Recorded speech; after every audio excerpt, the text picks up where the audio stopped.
A Quiet Place Part 2 is directed by John Krasinski and it starts right after the events of the first film. The family now faces the terrors of the outside world, as they're forced to venture into the unknown. After reuniting with a familiar face, a new objective is set and its outcome might change things for the better. The first film to me is a masterstroke that truly hooked me from start to finish. The amount of anxiety it induced in me, therefore the emotional punch at the end, had me ready for a second entry. Especially because most of it is told by visual storytelling, always grabbing the viewer with its tense sequences. And here in part 2, it's the same thing, and it's executed beautifully.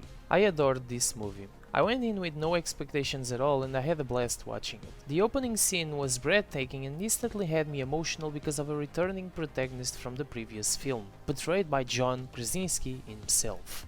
This guy has an extraordinary perspective on direction. He understands how to bring characters to the front row and how to make us feel in their shoes in a movie that isn't only an horror story, but one with emotional impact, incredible characters and fascinating visual storytelling that barely has any dialogue for a lot of time, but it still managed to make me care a lot about what is presented on screen.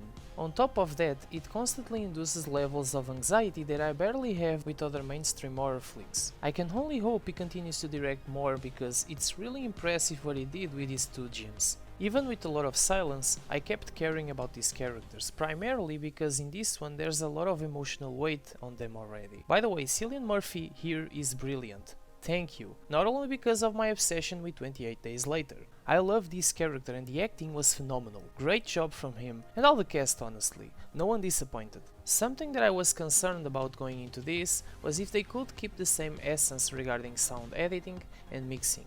With concepts like this, it's imperative that these two are well handled.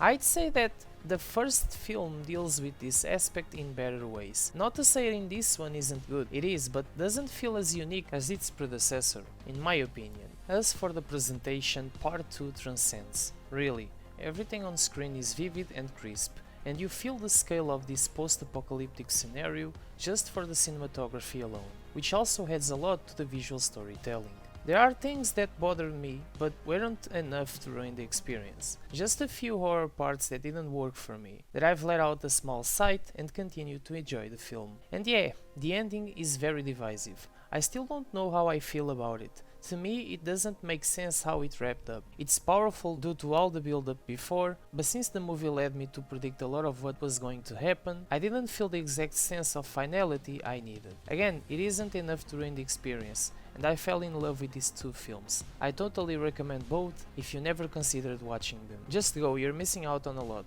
I'll give A Quiet Place Part 2 a 9 out of 10. If you've seen it, let me know your thoughts in the comments. And if you found my channel and you like what I do here, consider subscribing and I'll see you in the next video.